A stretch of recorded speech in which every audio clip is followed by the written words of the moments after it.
Today we should find some time for questions and answers in the end. Will 20 minutes be enough? Huh? So remind me.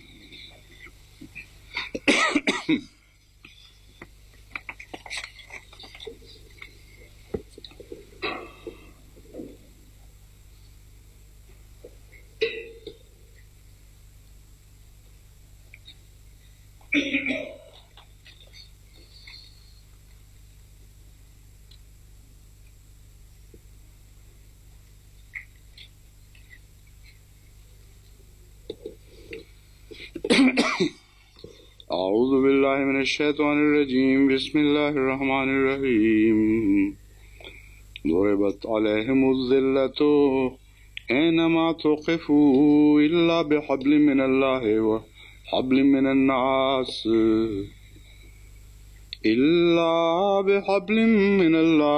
وحبل من الناس وباعوا بغضب من الله وضربت عليهم المسكنة ذلك بأنهم كانوا يكفرون بآيات الله ويقتلون الأنبياء بغير حق ذلك بما عصوا وكانوا يعتدون ليسوا سواء من أهل الكتاب أمة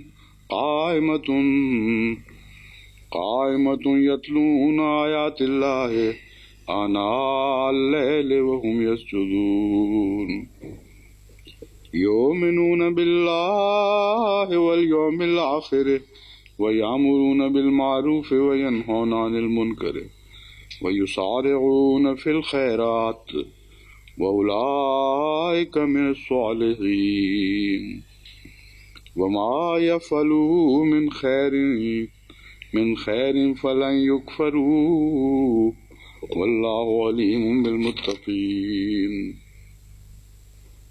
إن الذين كفروا لن تغني عنهم أموالهم ولا أولادهم من الله شيئا وأولئك أصحاب النار هم فيها خالدون مثل ما ينفقون في هذه الحياة الدنيا كمثل ريح فيها سر أصابت حرث قوم ظلموا أنفسهم فأهلكته وما ظلمهم الله ولكن أنفسهم يظلمون يا أيها الذين آمنوا لا تتخذوا بطانة من دونكم لا يلونكم خبالا ودوا ما عنتم قد بدت البغضاء من أفواههم وما تخفي صدورهم أكبر قد بينا لكم الآيات إن كنتم تعقلون ها أنتم أولئك تحبونهم ولا يحبونكم وتؤمنون بالكتاب كله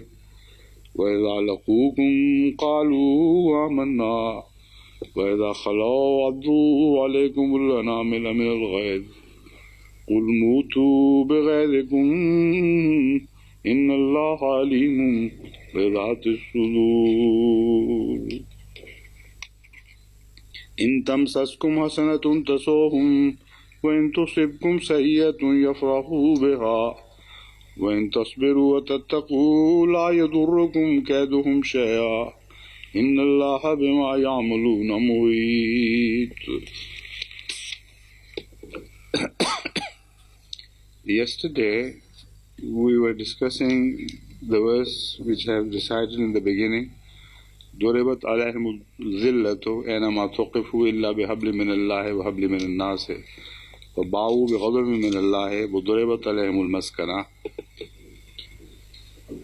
Commenting on this verse, I explained to you that Hablullah here means covenant of God, which God had given to the Jews much earlier, even much earlier, and this covenant has been mentioned in Surah Bani Israel, where Allah speaks of a promise given to the Jews that He would give them ascendancy over the Holy Land, not only once, but twice. This promise, according to most scholars, has been fulfilled even before the time of Muhammad sallallahu alaihi wasallam. And I was trying to put across to you that the second part of the promise was yet to be fulfilled. And when Muhammad sallallahu alaihi wasallam came, this promise was to be fulfilled after that. And so when the Jews recaptured the Holy Land and they are still in the possession of the Holy Land, this is the second promise which is mentioned in Bani Israel, and that explains all the questions which are concomitant to this verse we are discussing. Illa bihablim minallahi wa hablim minannas.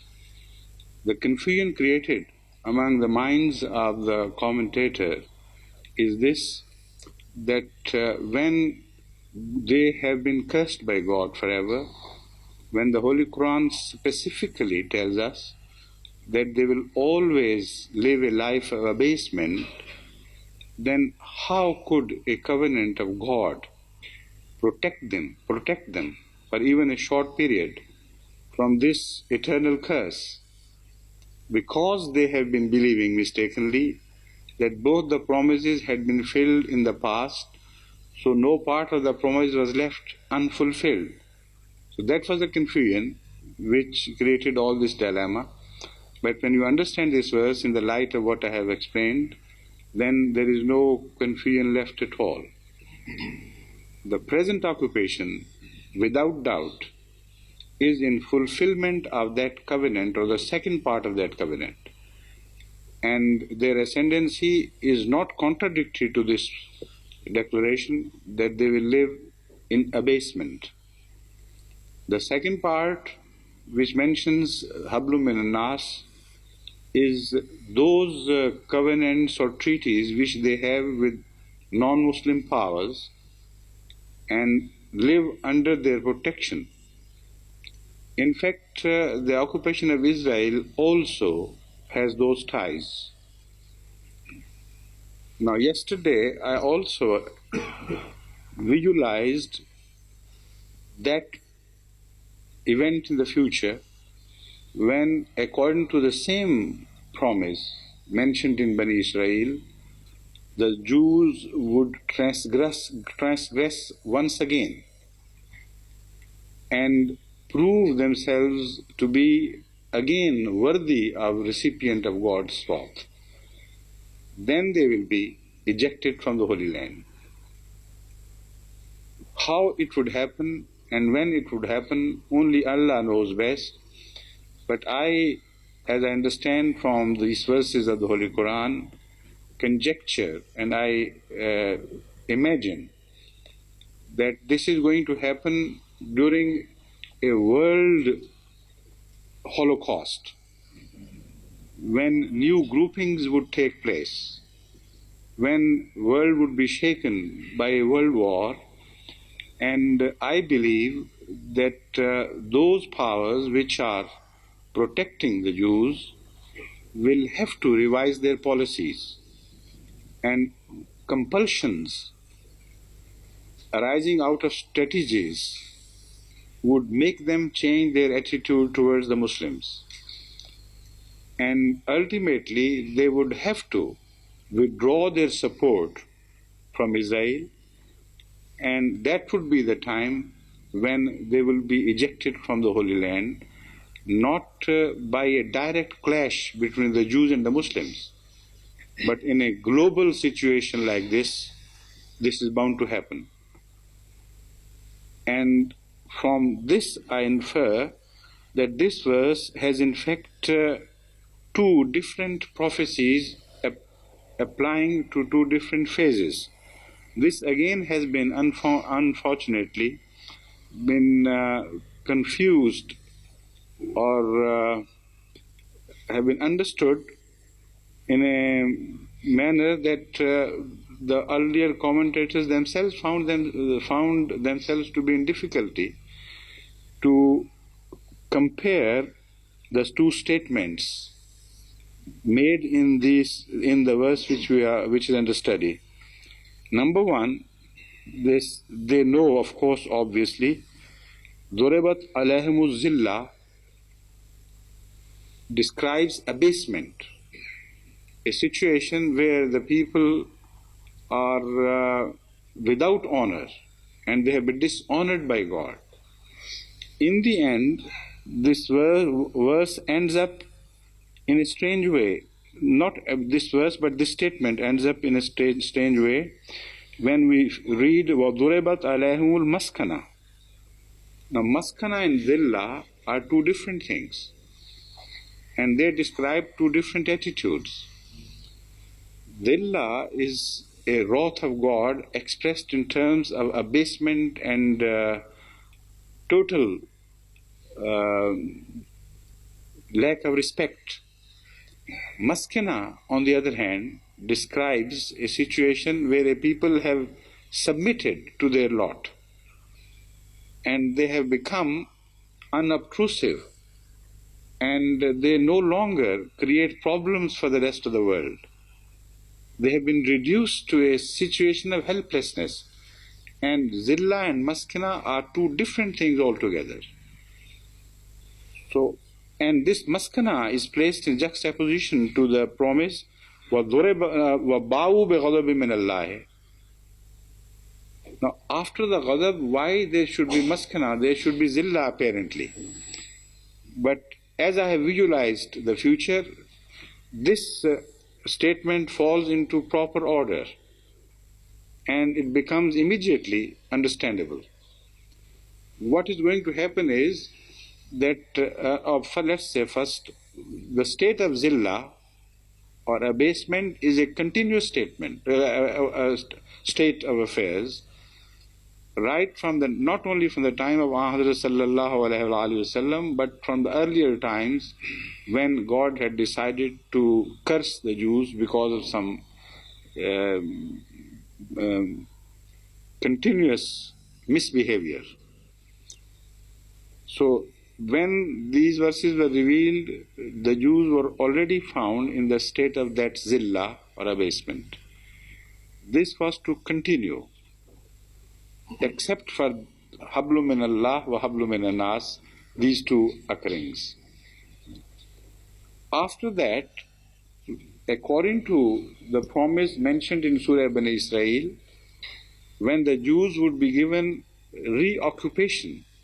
granted reoccupation of the Holy Land, and when they would once again transgress, it would be then that a new expression of God's wrath would overtake them, and they would be made the target of that wrath of God. So Ba'u bi ghadabin here refers to that second manifestation of God's wrath, which would render them totally helpless and they would be ejected from the Holy Lands. After that, maskana is going to follow.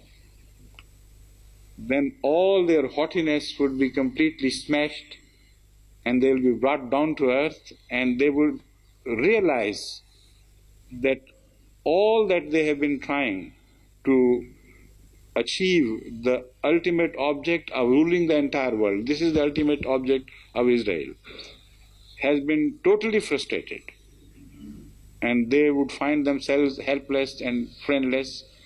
Then they are going to start a new phase in their life, and the word maskana applies to that last phase. ذَلِكَ بِأَنَّهُمْ كَانُوا يَكْفُرُونَ بِآيَاتِ اللَّهِ وَيَقْتُلُونَ الْأَنْبِيَاءَ بِغَيْرِ حَقٍّ. This is because they have been rejecting the signs of Allah and they have been murdering prophets بِغَيْرِ حَقٍّ, without justification. This part of the verse has all again raised questions, and they have presented the earlier commentators with two problems mainly. Number one, يقتلون الأنبياء. Have they really been murdering prophets? And how many? This is the question. Now, if you study the history as preserved by the Holy Quran and the history as preserved by the Bible, Old Testament or the New Testament, you come across very few incidents where actually the Jews murdered prophets. You come across the incident of Hazrat Yahya, but he was not murdered by Jews. You come across the incident of Jesus Christ, peace be upon him. Although Jews were involved in having him crucified, but the Holy Quran tells us that they failed to achieve the result and they failed to murder him. وَمَا قَتَلُوهُ يَقِينًا. They simply failed to have him murdered. So there is no murder involved. So who are those prophets? This has been the question raised by the earlier commentators, and some have just passed by it without answering. And some say that it is their general animosity towards the message and towards the prophets, which has been described here as an act of qatl. And in Surah Tafsir Kabir and Tafsir Saghir, etc., you also find the same attitude. And this explains to a large degree the repeated allegation by the Holy Quran, accusation I should say by the Holy Quran, that they have been customarily, regularly, constantly murdering their prophets. But I have another explanation to offer as well. When you speak of prophets, you are not only speaking of prophets, but their followers as well. When Archangel was addressed, all the angels under him were also addressed. And when God met, as we see in the parable of Satan being addressed as why he did not prostrate before Adam, we remember that Satan was never ordered to do that, but it were the angels. So this question has been raised and discussed by earlier commentators as well. They are astounded to discover that there is no specific order given to Satan. The Holy Quran only mentions an order given to the angels. And then Allah brings Satan to book and holds him responsible for not prostrating. What is this? The answer is very obvious, and everybody has offered the same explanation, that when leaders, those who are worthy of mention, they are given orders, all who follow them are also included in that order. So in the Holy Quran we find some orders specifically addressed to Hazrat Sallallahu Alaihi Wasallam alone, with the address with single ka. And yet all the Muslim scholars agree that the entire ummah is addressed there. So perhaps, and I believe this is so, this is the style of the Holy Quran when it says you have been murdering prophets.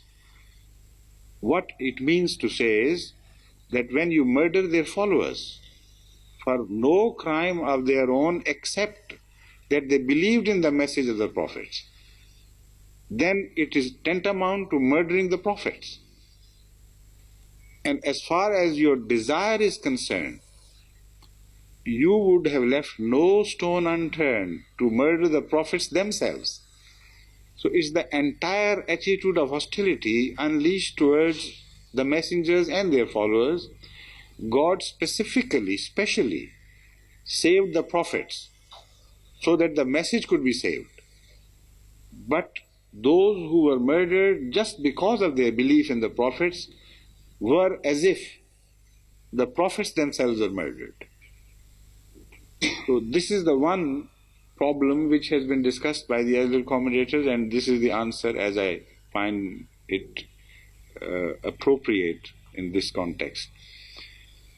And the second question they have been raising is the Jews used to do it prior to the time of the Holy Prophet sallallahu alaihi wasallam, and they are being punished for the crimes of their forefathers. What justification there is in this? This issue has been raised by most Muslim scholars, and they say, I'll refer to some of the commentators to explain how they try to reconcile this apparent lack of justification.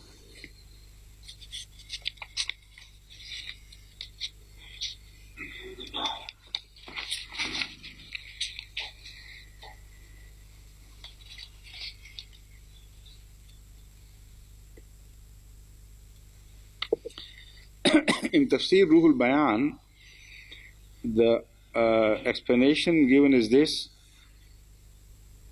although this act was committed by those Jews who had earlier passed away in history, long before the Holy Quran was revealed, so why should those Jews who followed later on, much later in history, be punished for the crimes of their elders?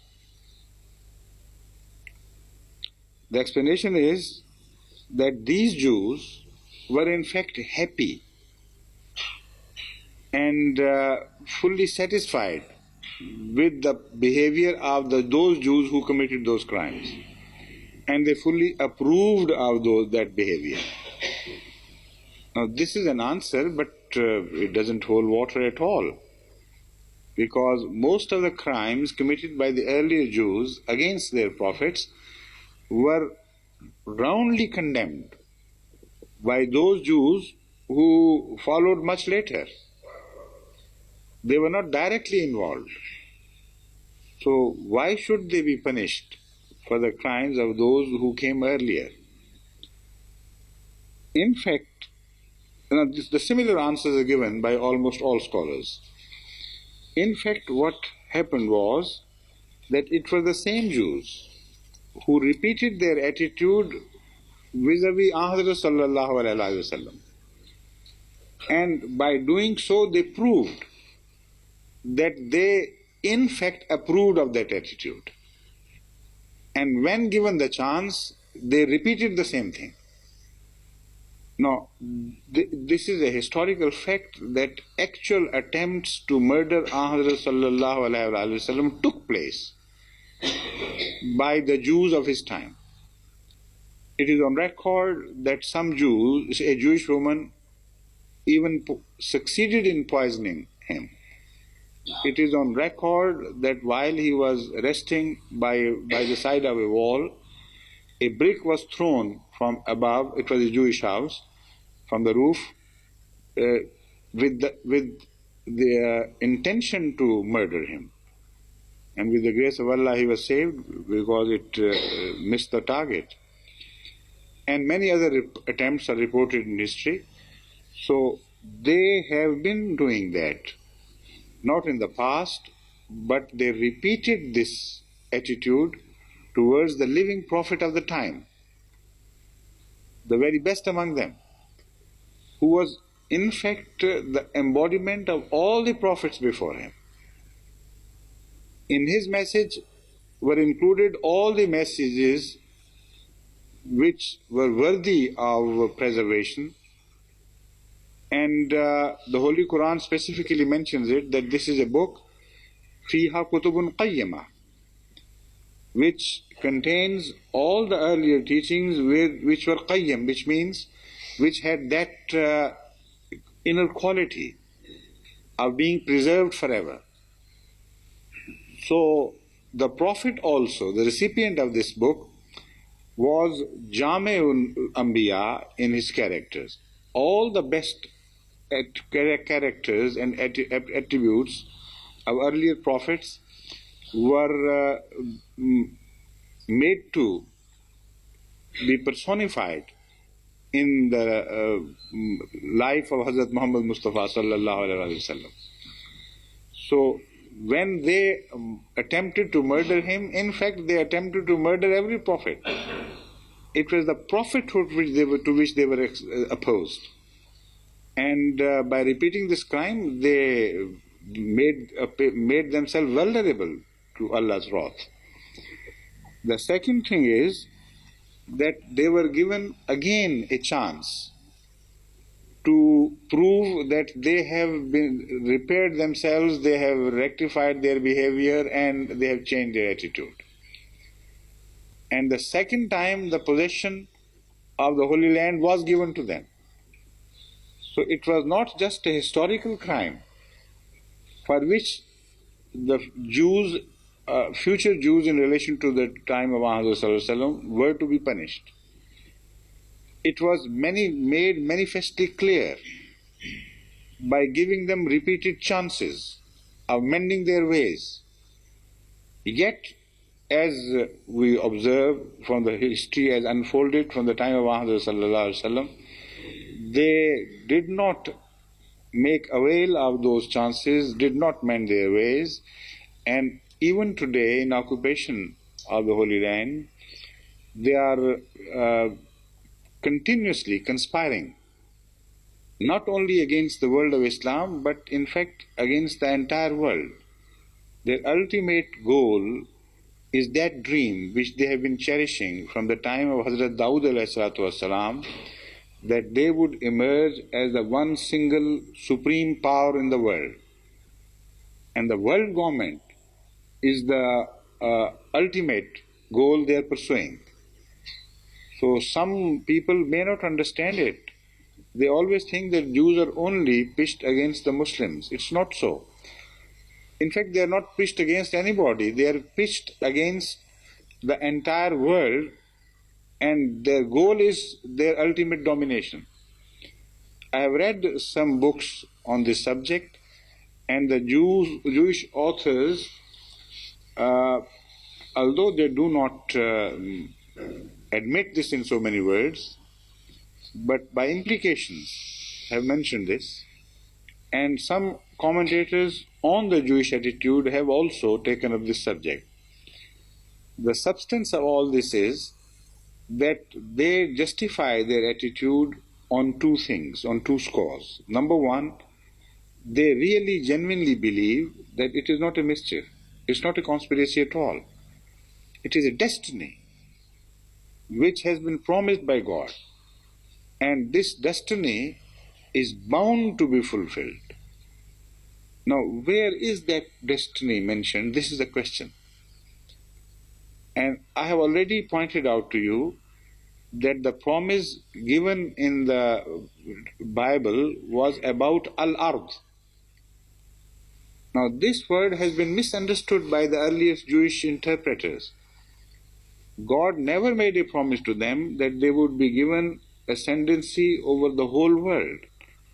The promise only was limited to the Holy Land, and al-ard here should be understood as the Holy Land, no more. And in the light of this, when you read the various references in the Old Testament, then the whole subject becomes very clear. Repeatedly, many prophets like Moses, like Joseph, so many others have been mentioned as endeavoring to return to the Holy Land, not to the whole world.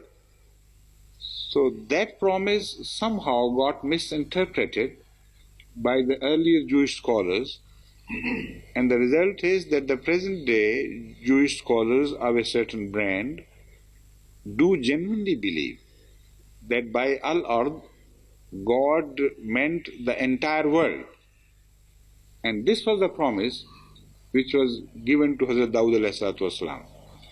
That is why the Holy Quran has made it specifically clear there. that the promise was this, not that which you understand. And secondly, they believe that a government, world government under Jewish control would be the most benevolent government for mankind. So any sacrifice on the way to achievement of a noble goal is justified. As some people say, it is the end which justifies the means. The Holy Quran rejects this and would never agree with this, with such a disastrous attitude, because in the name of noble ends you can take such ignoble steps, such destructive measures as would destroy the peace of mankind. It is said that the road to hell is paved by the bricks of good intentions. But the bricks of good intentions are not laid by the layers of those bricks in the direction of hell. This is the big confusion, which makes them go on following the path of hell, because they think they are laying the bricks in the path of heaven. And because the end product justifies the means according to them, so they go on doing this. The Holy Quran stresses very repeatedly that no unjustified act would be permissible for the achievement of any noble goal. The goal has to be noble as well as the measures to achieve that goal.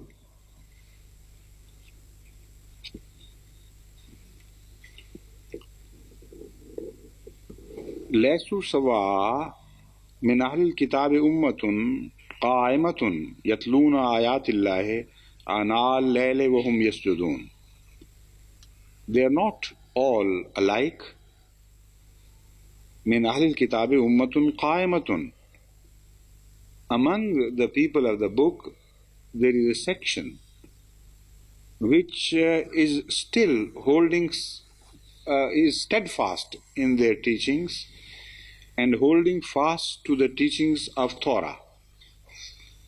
يَتْلُونَ آيَاتِ اللَّهِ آنَاءَ اللَّيْلِ وَهُمْ يَسْجُدُونَ.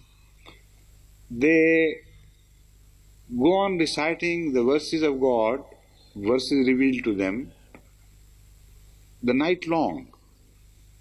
وَهُمْ يَسْجُدُونَ, and they are in a state of prostration. The earlier commentators were also found themselves in difficulty in commenting on this verse on 2 points. Number one, simple and the apparent difficulty they found was in the word yasjudun. They thought that it were the Muslims alone who prostrated in the style as we have been taught, and the Jews, when they prayed, they did not prostrate in the same manner. So why should the Jews be mentioned here as prostrating before God like the Muslims do? This has been answered in 2 ways. By those who are,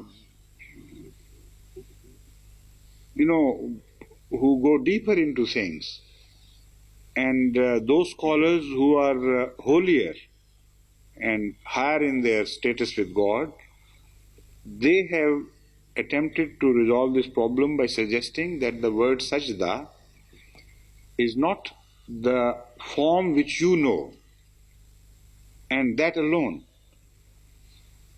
The form which we know as sajda is just a symbol of soul's prostration.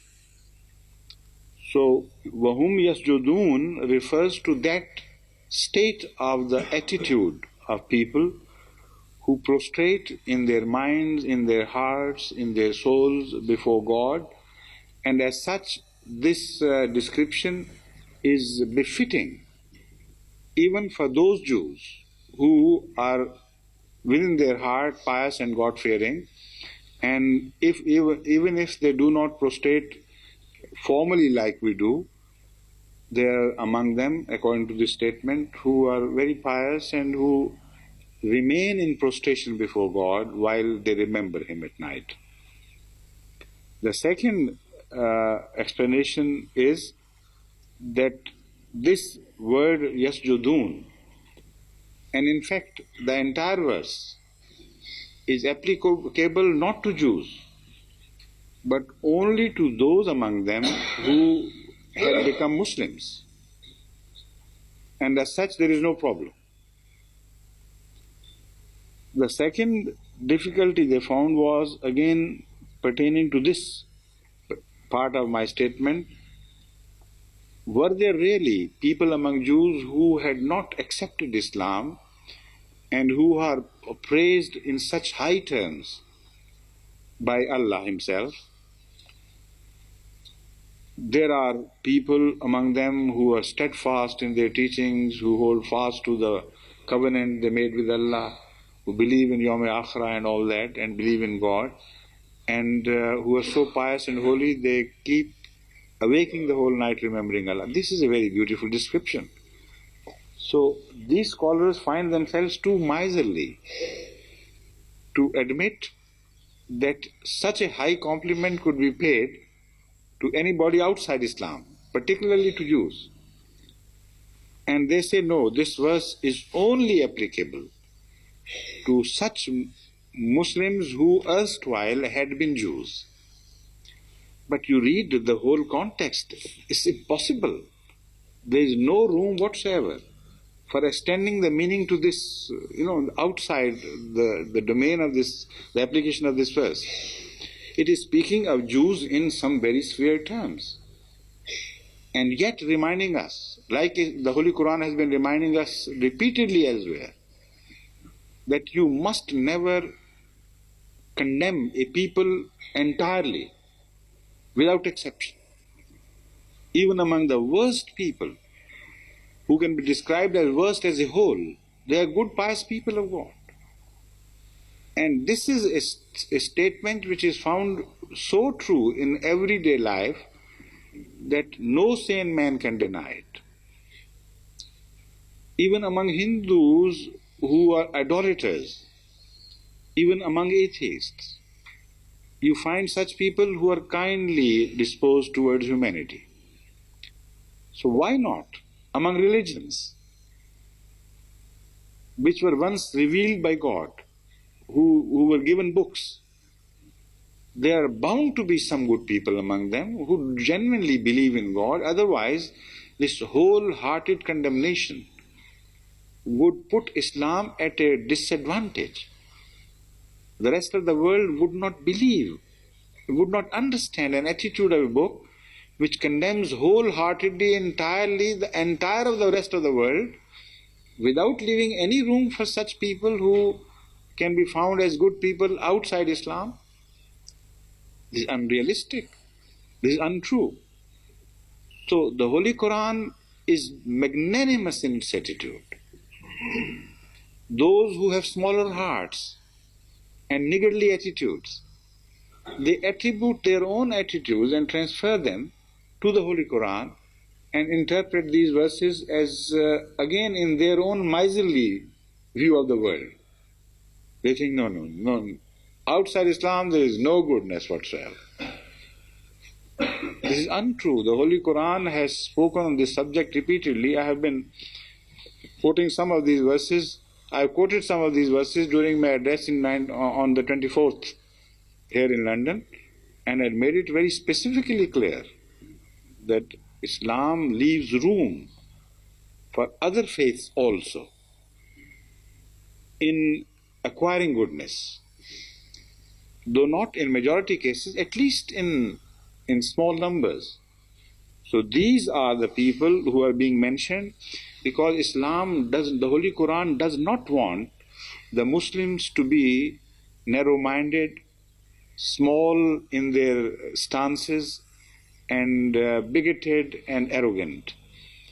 So that is why whenever you find a statement of condemnation, there always follows a statement of rectification of attitudes. When a people are condemned, they are condemned on solid grounds. So there is no gainsaying that. But suddenly, the question arises, if they are the bad people, then we must hate them. Then God rectifies us, that attitude, and warns us, no, I want you to be the best people who are being described. Kuntum khaira ummatin ukhrijat linnasi. This is the subject of discussion. How could a people be khaira ummah which nurtures the attitudes of hatred within their hearts against all those who do not belong to that ummah? It's impossible to conceive that attitude. How could you be the best who were ever raised for the benefit of mankind, and yet you are raised in hatred, in narrow-mindedness, in bigotry? So that is the reason why the Holy Quran repeatedly rectifies our attitude by making such statements. لَيْسُوا سَوَاءً مِنْ أَهْلِ الْكِتَابِ أُمَّةٌ قَائِمَةٌ يَتْلُونَ آيَاتِ اللَّهِ آنَاءَ اللَّيْلِ وَهُمْ يَسْجُدُونَ. And then it is followed by that verse which we find mentioned elsewhere, speaking on the same subject in principle. يُؤْمِنُونَ بِاللَّهِ وَالْيَوْمِ الْآخِرِ. It doesn't say يُؤْمِنُونَ بِاللَّهِ وَبِمُحَمَّدٍ صَلَّى اللَّهُ عَلَيْهِ وَسَلَّمَ. يُؤْمِنُونَ بِاللَّهِ وَبِكَ. It doesn't say that. It simply follows, if only those Jews were mentioned in the earlier verse who had believed in Anadra sallallahu alayhi wa sallam, then this was the occasion where this should have been made clear. But instead, something else is made clear. The verse says, يُؤْمِنُونَ بِاللَّهِ وَالْيَوْمِ الْآخِرِ. They also believe in God at least. There is no doubt about it. وَالْيَوْمِ الْآخِرِ. And they also believe in the day of resurrection, the day of judgment. يَأْمُرُونَ بِالْمَعْرُوفِ وَيَنْهَوْنَ عَنِ الْمُنكَرِ. They admonish good deeds, admonish people to do good deeds and be righteous, and they prevent them from doing bad things. Not only in the religious term, but bad things as understood by man as such. So they advise them to abstain from doing evil. وَيُسَارِعُونَ فِي الْخَيْرَاتِ. And they vie with each other in acts of goodness. وَأُولَٰئِكَ مِنَ الصَّالِحِينَ. They are among the righteous people. So this has been made manifestly clear that it is not those Jews who were earlier Jews which are mentioned. It is the people of the book all over the world. Some of them received the message at the time of when the verse was revealed, and not all of them adopted the same attitude of hostility. Among them were some pious people who might have been in minority, so they were not able to influence the majority of the Jews who were obviously hostile to Muhammad sallallahu alaihi wasallam and his message. But remember, the Holy Quran is the book for the entire world. It had in view not only those small number of Jews who were confronting Islam at that time, but the Jews all over the world and for all times to come. How could the Holy Quran make it an entire wholehearted condemnation which left no room for exception? It is not so.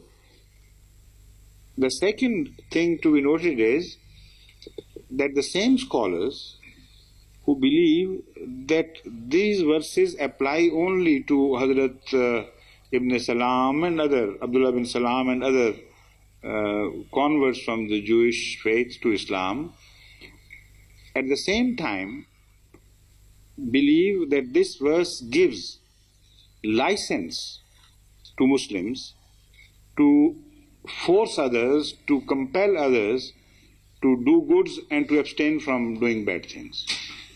This has been discussed earlier. So there is an inherent contradiction in these two attitudes. If this verse applies really to those who have been mentioned generally, although I have not been able to mention all their names, but Abdullah bin Salam is a very well-known figure among them, then their attitude should have explained the true meaning of this verse. Here the Holy Quran says, they are the people who actually are doing these things. يَأْمُرُونَ بِالْمَعْرُوفِ وَيَنْهَوْنَ عَنِ الْمُنْكَرِ وَيُسَارِعُونَ فِي الْخَيْرَاتِ. And we do not find a single incident, not a single incident, when we discover these converts taking the law into their own hands and forcing the kuffar or other Jews to do good things or to prevent them forcibly from doing bad things. Not one single incident is reported in history about their doing it. And yet the Holy Quran gives this verdict forever. These are the people, يَأْمُرُونَ بِالْمَعْرُوفِ وَيَنْهَوْنَ عَنِ الْمُنْكَرِ. So, at least they should admit that their interpretation regarding this verse about application of force in rectification of people's conduct is wrong. But they are wrong on both counts, in fact. Who are mentioned are not the Muslims, but the Jews actually, or other people like other Christians as well, who fall into the same category of being Ahl Kitab. وَمَا يَفْعَلُوا مِنْ خَيْرٍ فَلَنْ يُكْفَرُوهُ وَاللَّهُ عَلِيمٌ بِالْمُتَّقِينَ. Again, this categorical statement is made because Allah wanted to remove our misunderstanding about God's behavior. It says, as I have promised you, that whatever good deeds you do will not go waste. As long as you are honest and genuine and do things for my sake, I give a guarantee that none of your good deeds would go waste. They would be rewarded and their record would be kept by God. So also, I give this promise to Ahl Kitab. With this implied condition that if you do these things for the sake of God, genuinely, purely, with good intentions, then you have no fears to entertain. You must rest assured that you will be rewarded by God and you will find favor with Him. وَمَا يَفْعَلُوا مِنْ خَيْرٍ فَلَنْ يُكْفَرُوهُ. Whatever good they do, they should rest assured that that good would be recognized by God. Yukfuru means that they will not find God ingrate in His attitude to their goodness. They will not find God without gratitude.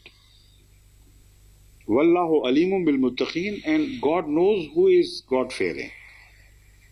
So as far as the final criterion with God is concerned, it always has been and will always be the criterion of there being a good, genuine, honest heart. That is the preliminary definition of taqwa. So if a heart is genuinely submissive to God, if there is genuine love in a heart, whatever the name of the faith of the possessor of that heart be, God would always show mercy to such hearts who are genuine and honest, and God knows in which heart there is taqwa, and or that is to say, the genuine fear of Allah and the genuine love of God.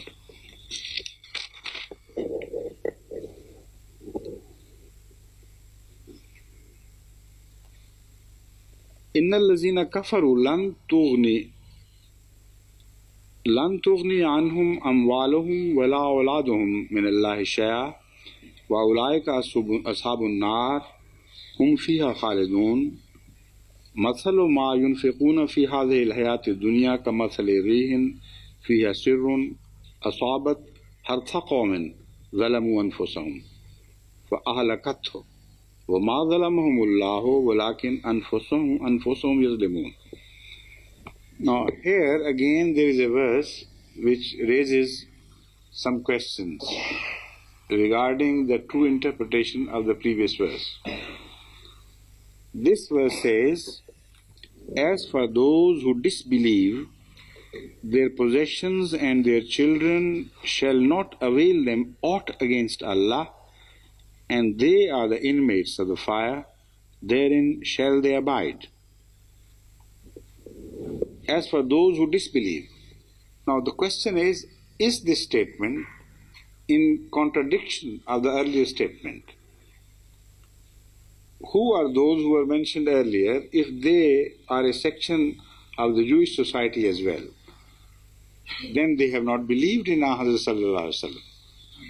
So what does it mean that those who have disbelieved? There are two or maybe some other explanations, but I'll take them one after the other as they come to my mind. Number one is that you must have noted that the word Iman in the first instance was mentioned only in relation to God. Yuminuna billahi wal yawmil akhir. So here, kufr also should be related to the same, in the same context.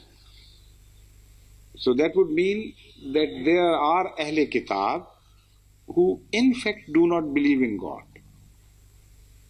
Within themselves, they have no faith. And this is true not only of Ahle Kitab, but of when you scan the world of religion, you will find such people in every religion. Their faith in God is only skin deep. It is only superficial and for showing off. But whenever put to trial, they fail to pass the test of faith. And they do it regularly in everyday life. They are those who would not abstain from doing bad things for the sake of God in whom they apparently believe. They go on acting cruelly and in sometimes beastly to the creatures of Allah. In this society there are people who apparently belong to Christianity and who do evil things to their own innocent children. Crime is on the rampant everywhere in all societies which apparently are religious societies who apparently believe in God. So also there are Jews, and there is a great number among them who in fact do not believe in God. And I have come across some myself. And when I investigated deeper, I found that their true faith is just a faith of community. Their faith, their loyalties are only towards a community, that is Jewish community.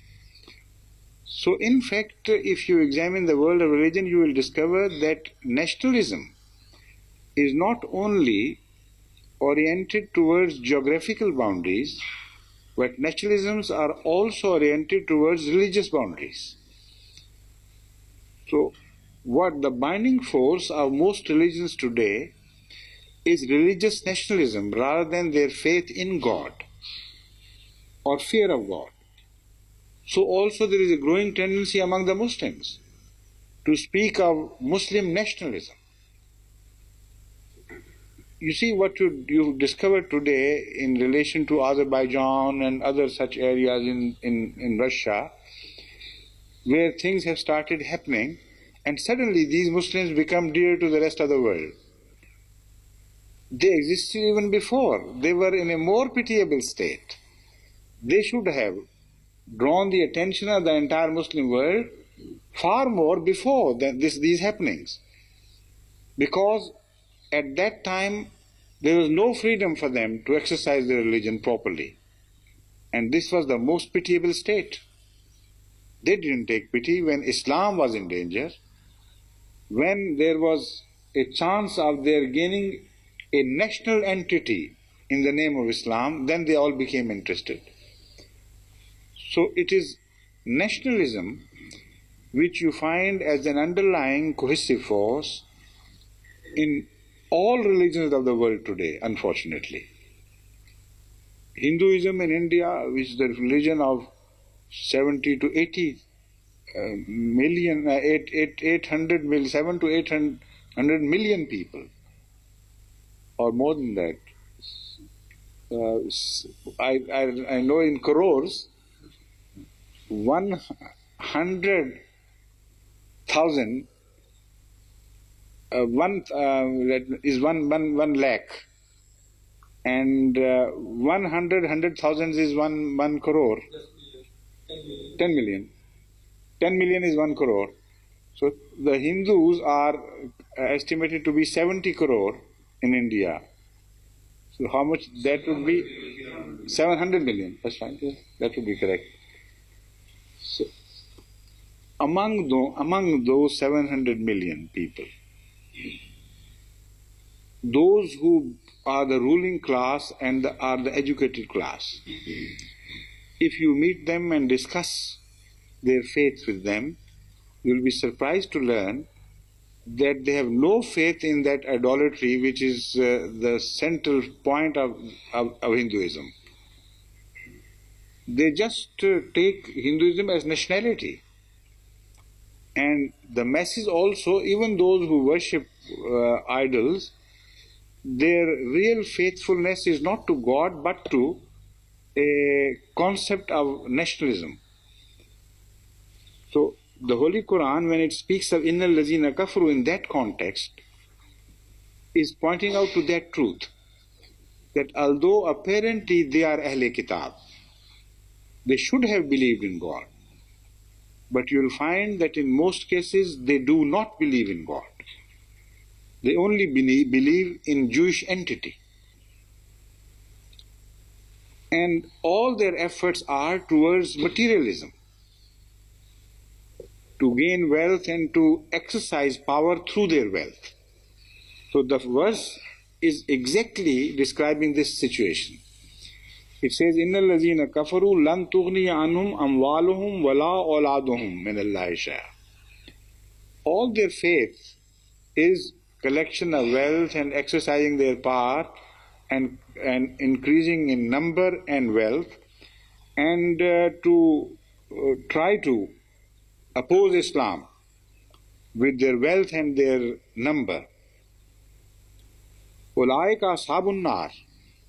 They are the hell-bound people, or in other words, they are living in hell at present.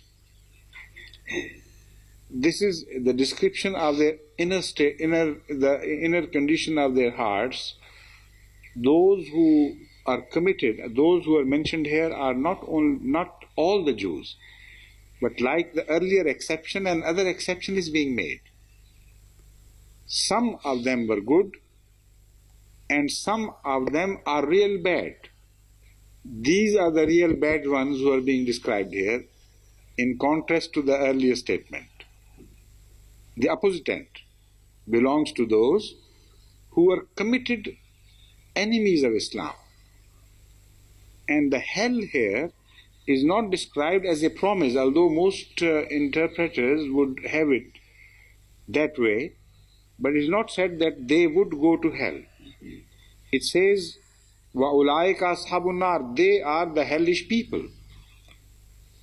So this is not only a promise, this is a statement of fact, or statement of facts. And this is a statement of facts that those who oppose a faith and find all their efforts frustrated are suffering through hell. They keep on burning within, and they can't help it. So this is the hell which is primarily being described here. And this is the section of Jewish society which is foremost in their animosity towards Islam. The second possibility is إِنَّ الَّذِينَ كَفَرُوا لَن تُغْنِيَ عَنْهُمْ أَمْوَالُهُمْ وَلَا أَوْلَادُهُمْ مِنَ اللَّهِ شَيْئًا. Here, kafaru would apply to Hazrat sallallahu alaihi wasallam, of course, but it would mean that those among the non-believers who have been delivered the message and who do not change their attitude and who unjustifiably oppose the message and conspire against it, those are the people who are mentioned here only. Not all of them who did not believe in Hazrat sallallahu alaihi wasallam. So as such, the further qualification لن تغني عنهم أموالهم ولا أولادهم من الله شيئا explains the whole situation, that they are the people who have pitched all their might, their wealth against Islam, and God declares it that all their efforts would be frustrated and they are the hellish people. مثل ما ينفقون في هذه الحياة الدنيا كمثل ريح فيها سر أصابت حرث قوم ظلموا أنفسهم فأهلكته. Again, they are further defined so that no doubt is left in the minds of any Muslim that these verses are not contradictory to the earlier statement that among Jews there are good people. The whole, the sum and substance of these verses would be, there are good people among the Jews, there are bad people among the Jews, they should not be condemned entirely as a class, they should be treated on merit. Where you find goodness, you must recognize as a people of truth. Where you find evil, you must condemn that evil.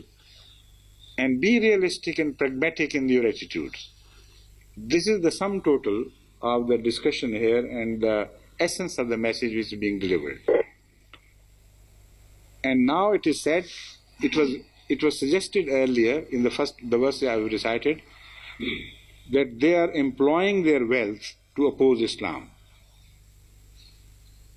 But also they are employing their wealth in apparently good deeds.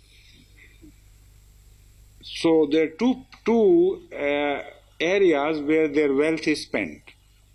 One in opposition to Islam, and the first verse deals with that part of it. The second in doing apparently good deeds, but not with the intention of pleasing God, because they do not genuinely believe in God, but with an intention to show off, to make an impression on the world that they are good, pious people. They would have many foundations, charitable foundations, they would have many schools for the poor, orphanages, hospitals and so on. But because the intentions would not be to please God, because they are described as non-believers in this essence, their intention only is to further their own image and to show off to the world that they are the real good people. Their masal, the likeness of that attitude has been described here in this verse.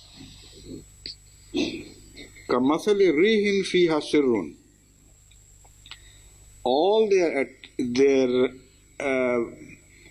apparent spending in good cause is like a chilly wind which blows at sub-zero temperatures on the crops of a people who are cruel to themselves. So it's a beautiful simile. In case of such crops as are destroyed by the blowing of extremely chilly, freezing winds, the situation is that the wind is from outside. It is not the creation of the farmer himself. But here the simile is extended further. And it is said that their case is like those who blow off their own products, their own efforts, and destroy their own crops. So what they spend is destroyed by their ignoble attitude and the wind of their bad intentions blows on the acts of their goodness like a chilly wind, and it totally destroys the apparent crop of their labors in the name of goodness for humanity, in the name of service of humanity. فَأَهْلَكَتْهُ وَمَا ظَلَمَهُمُ اللَّهُ. These are the people who are in fact not wronged by God, but they wrong themselves. Now this last statement is very significant and should always be remembered, that whatever wrath of God befalls people, in reality, the sum total of their own bad deeds is reflected against them. And their evil itself takes the shape of such forces as punish them. If you study the history of mankind, you will always discover it, that the wrath of God did not come from outside, unrelated to the deeds of people. It were the deeds of the people which resulted in their cruelty to their own fellow human beings. And as such, all their good deeds were destroyed by them themselves. This is the repeated assertion of the Holy Quran which should be understood. Most people, unfortunately, do not relate these things. They think the acts of man are occurring in some different area, and the wrath comes from a different area, in some supernatural form. Occasionally it happens that the forces of nature are employed, but that happens on very special occasions of people's opposition to prophets, when natural forces have not yet accumulated enough to punish them, and if they were permitted to continue exercising their hostility, there was a real danger of the message being wiped out. At such occasions, exceptional decrees of Allah are in operation. And then you see things like flood of Noah or stoning of the people from the heaven and this and that. Of course, they are natural phenomena, but properly harnessed by God's will to punish a people. But in general, there is a law of nemesis which continuously works, and people don't understand. So that is why the Holy Quran has to make repeated statements. It is the people themselves who do wrongs to themselves. God does not have to punish them from outside. Their evil is enough to punish the evildoer.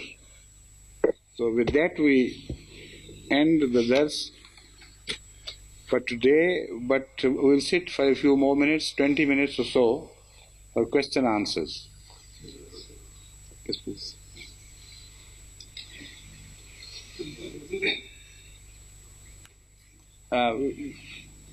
Please, would you kindly walk up to the microphone and speak into it so that your question is also recorded?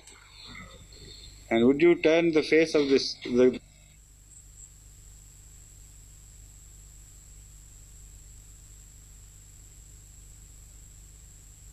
listener?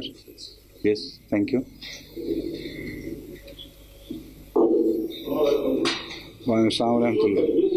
In time to come, Israelites will be ejected from the Holy Land. And yesterday, because it happened in the past by a non-Muslim power. Well, if that happens, what will be the fate of the Arabs? They will be still the losers, you see. Fine. What will happen to the Arabs? They will still remain the losers. No, you don't remember the whole statement I made. I said that there is one verse which speaks of the punishment of God, of Jews at the hands of Allah's decree when they misbehave once again. And I also quoted another verse at the end of Bani Israel. I'm sorry, that's in Surah Anbiya, not in Bani Israel. Also in the end there is mention of this in different words.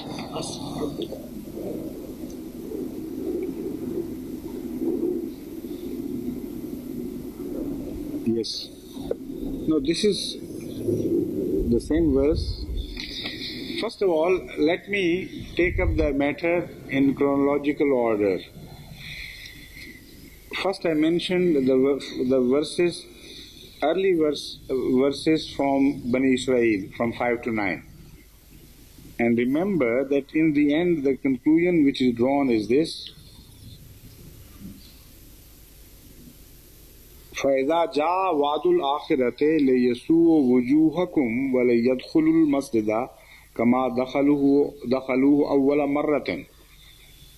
And remember that when the time of the fulfillment of the second promise would come, it would take place ultimately to bring ignominy to you, to your faces.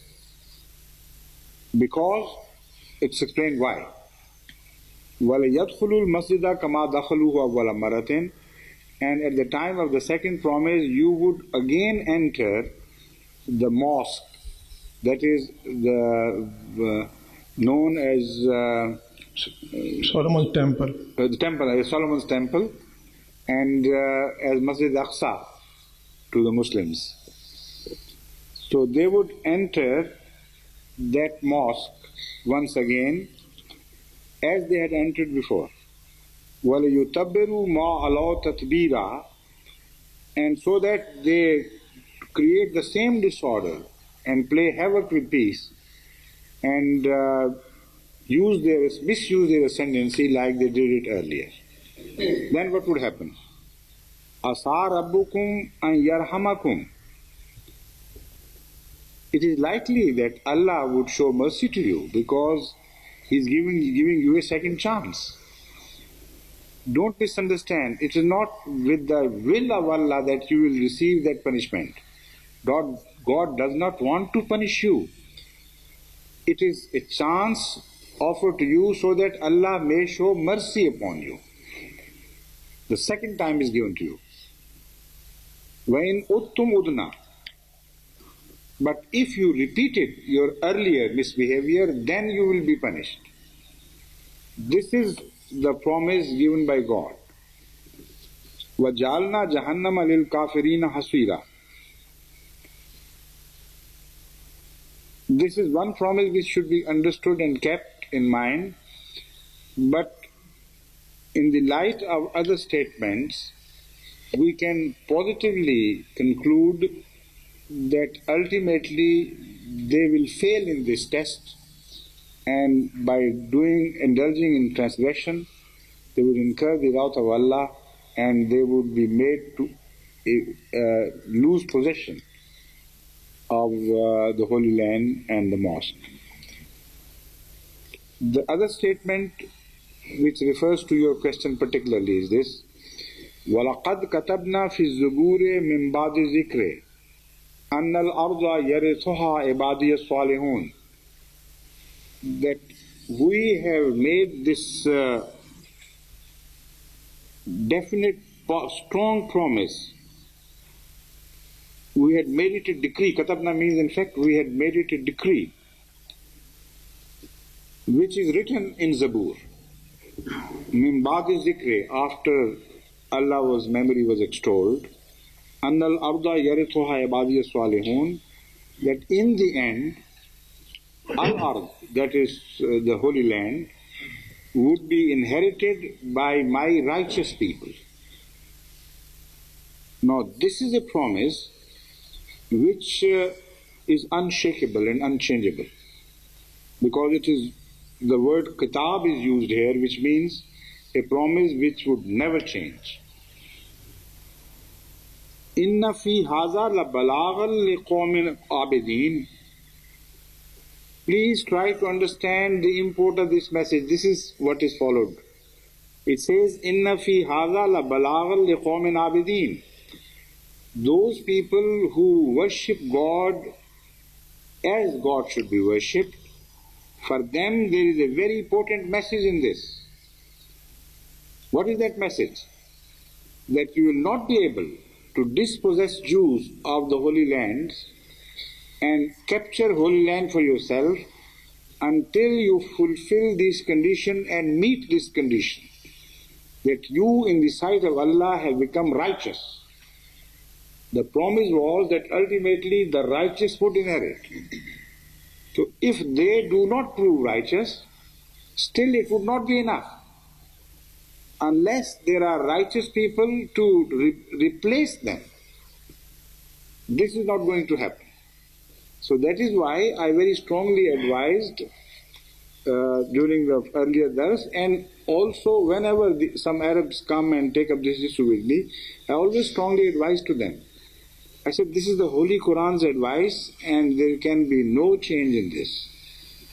If you really genuinely want to return to the Holy Land, you must follow the advice of Allah and consider and examine your own behavior.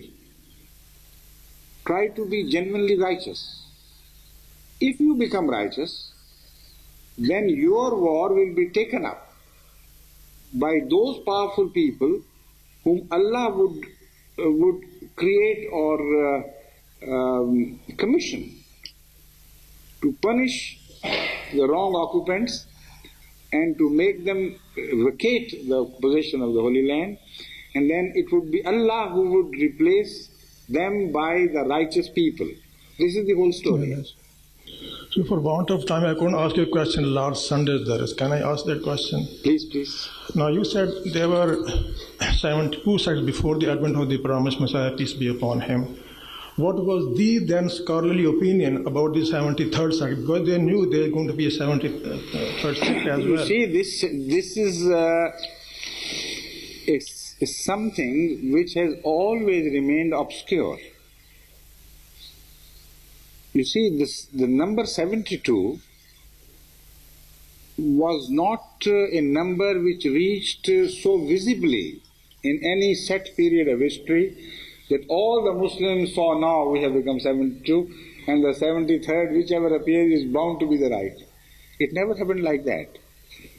History has been unfolding itself differently and quietly, visibly and invisibly, in different parts of the world, and there was no one single viewer which could topically view the history and count the sects and say, look here, now we start to get ready for the 73rd. It never happened like that and never happens like that. In fact, in Al-Milal wa Nihal, some 72 sects have been mentioned. But many of the sects were born after that. And many of the sects mentioned in that book have been wiped out from the face of earth. So it's an ever-changing process of history. And the word 72 should not be taken, so strictly to mean exactly 72. Otherwise, it would be impossible for anyone to point his fingers at 1, 2, 3, 4 and 72 and declare this is 72, this is the 73rd. This is now how religions take shape.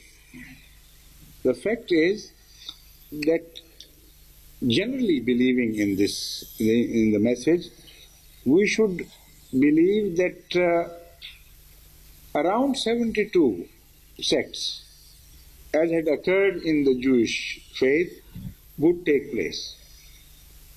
Now God knows which 72 he was referring to when he spoke of the Jews. Because the question begins with Jewish history, not with the Islamic history. So you must relate both of them and then study them together. When you study the Jewish history, you cannot say and you cannot prove to the Jews that look here, you got divided into 72.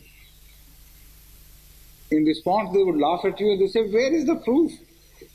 Who told you we are 72? We were 72. And if you read the history of schism among Judaism, you will find a number much larger than that, or claimed by some as to be smaller than that. So this question should not be taken, so naively, too literally.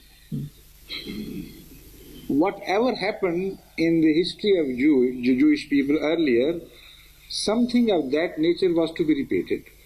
And because we cannot positively pinpoint 72 in that history, So we should not expect ourselves to be able to pinpoint 72 in the history following the declaration of Muhammad sallallahu alaihi wasallam. But that same hadith makes the issue which is worth resolving so clear that the confusion about 72 becomes irrelevant to the question. When Muhammad sallallahu alaihi wasallam was asked, how would we know which is the Jama'ah who is the heavenly bound and which 72 sects are those which are hell bound, the answer was not this to which you are pointing out in reality. The answer was not that you count the 72 first and the 73rd is going to be the Jama'ah, so where is the confusion? He could have said it if that was meant. That was not meant. Or the answer would have been very simple. Keep counting the number of the growing sects into 72. When they reach the 72, whichever Jamaat appears after that or claims to be the 73rd, follow it. The answer was, Ma ana alayhi wa ashabi. You have to make effort to recognize that sect or that Jama'ah by comparing their behavior or their fate to the behavior and fate of me and my people. Whatever is happening to me, ma ana alayhi wa ashabi. At whatever state you find me and my followers, that sect would occupy the same position in the committee of Muslim sects at that time. So that has to be the Jama'ah. Yes. I explained earlier that applying to although almost all sects to my knowledge have been claiming they are the Jama'ah and the rest of the 72, but they have not been able to prove it on the touchstone which has been provided to us by Muhammad sallallahu alaihi wasallam. We can, if the others listen and if they have a mind to genuinely investigate, by pointing out that we are the only sect in Islam who claims to be a Jama'ah, which have been entirely, totally rejected by the remaining 72, and against whom they have joined forces to punish us, to persecute us, and to deprive us of all those fundamental rights which were denied earlier to Muhammad sallallahu alaihi wasallam and his followers. Now, this seems to be a tall statement, but it is so true that nobody can refute it in any way. Because you can see it. To prove to be that Jama'ah, you have to go through the mill of persecution, which is not in your hands but in the hands of your enemy. So the choice to prove you to be the right people lies in the hands of your enemies and not your own hands. What lies in your own hands is only to exercise and show patience. So in this regard, this test has been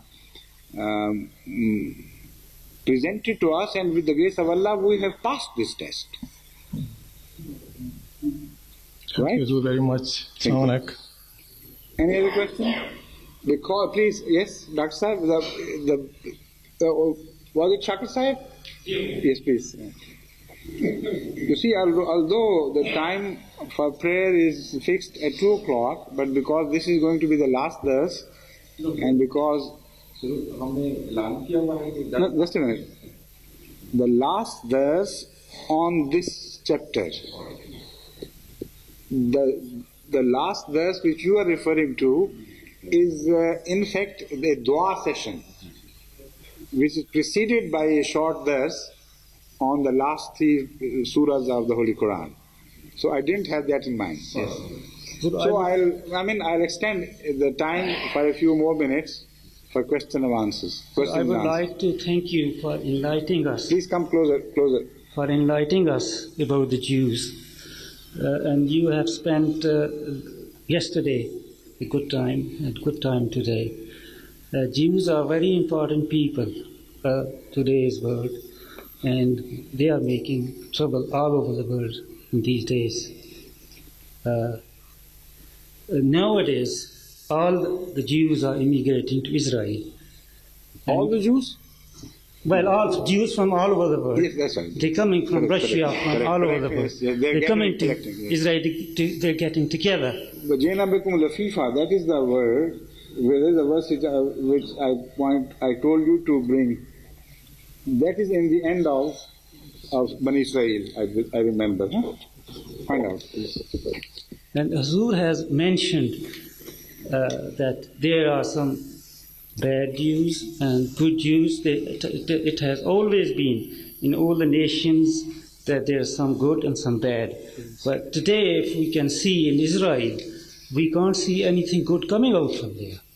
The bad What do you has... mean by good coming out of it? I never said a good would come out of the evil.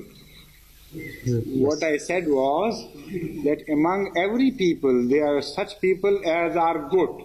Hazur. And nobody can condemn a people in totality.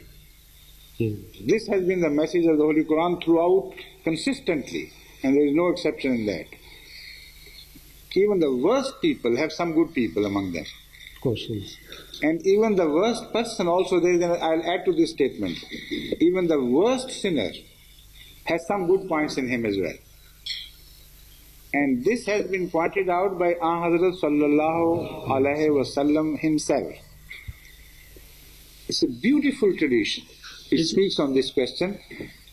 Hazrat Sallallahu Alaihi Wasallam told us that if God were to focus his attention on the evil of the people he has created, then God will not have any connection with any human being whatsoever. He would sever his ties with all, because every human being has some weakness at least. Bashari kamzori, as we call it, the human weaknesses and shortcomings were also shared by prophets. They forgot, they committed some mistakes, not intentionally, but of course they were human weaknesses. So no one is without sin, and those who are without sin, they are not without weakness. So Ahmad Sallallahu Alaihi Wasallam said, God would sever ties with all his creation. But because he looks at good points, so he is in contact with all his creation, because there is none of his creation which is totally without a good point. Even among the swines and other animals which you hate so much, there are very good points. Even among the dogs, there are characteristics which can be quoted as example for the best human beings. Their faithfulness, their loyalty to their masters, to the hands that feeds them, is outstanding. So neither condemn a people wholeheartedly and entirely, nor condemn a person so totally as if there were no goodness in him. Remember this message of Islam, and then you will always remain on the right path. Okay? But your question has yet to come. Yes. Please. Zura, I was looking at the achievements of the Jews. They put Jesus Christ on cross, and the Jews are all over the world today. Yes. In the same way, in the time of Holy Prophet of Islam, Sallallahu Alaihi Wasallam, they tried to poison him. They tried everything to destroy Islam, and by the grace of God, the Muslims are all over the world. These are the achievements of the Jews. Well, what are Muslims are all over the world, you said, and you said this is the achievement of Jews? Well, I'm thinking, you see, that's what they achieved in a way. I see. In failing to achieve their purpose. Yes, That's what you mean? Yes, sir. Okay. So what I'm thinking is maybe they are coming to an end. They're coming to one point from all over the world. And is it so that their last time they are coming to their death in Israel when the nuclear war is going to start? They're going to end up in Israel. You see, thank you very much for reminding me of the verse in which I was searching so much, and pointedly I said, repeatedly I told the Prior Secretary to open up the end of Bani Israel, where there he will find the verse which I am searching. So it's exactly there. When you said they were coming from all over the world, then I was reminded of this verse.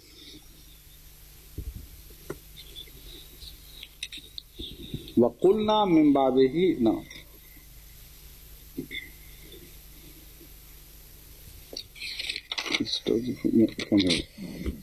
وَقُلْنَا مِنْ بَعْدِهِ لِبَنِي إِسْرَائِيلَ اسْكُنُوا الْأَرْضَ فَإِذَا جَاءَ وَعْدُ الْآخِرَةِ جِئْنَا بِكُمْ لَفِيفًا. And after him we said to the children of Israel, dwell ye in the promised land.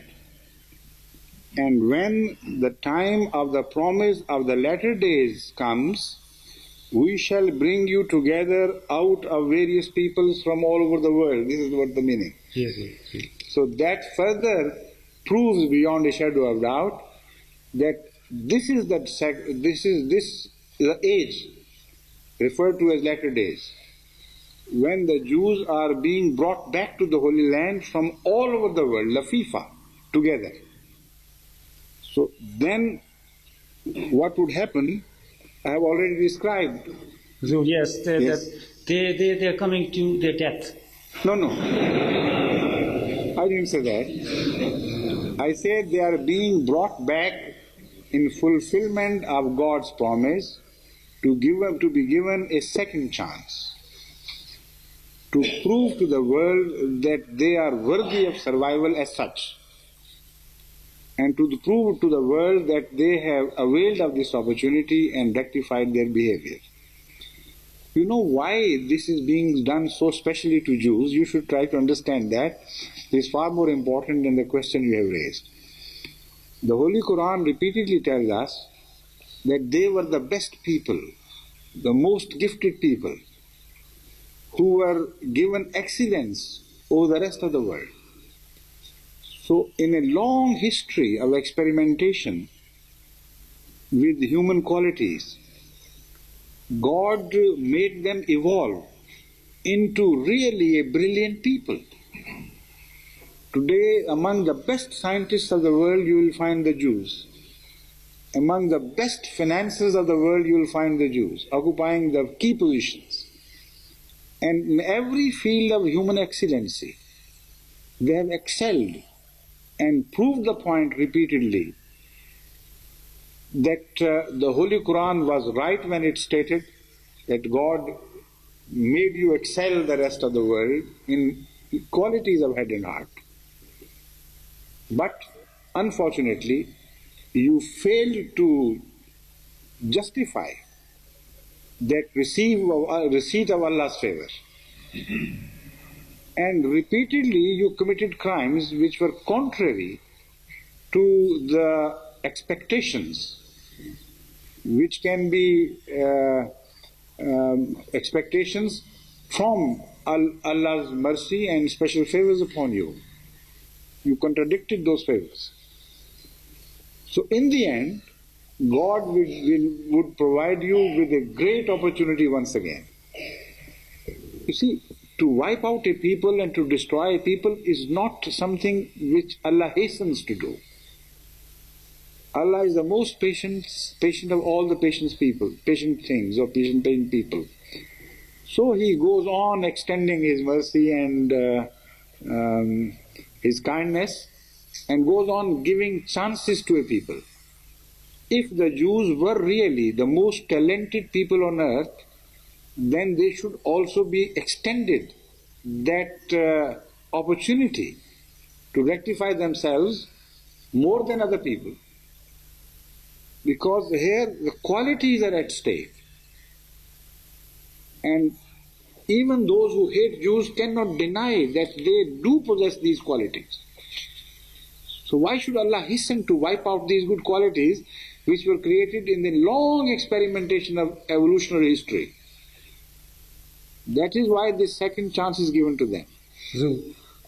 But the Holy Quran says they will yet not be wiped out.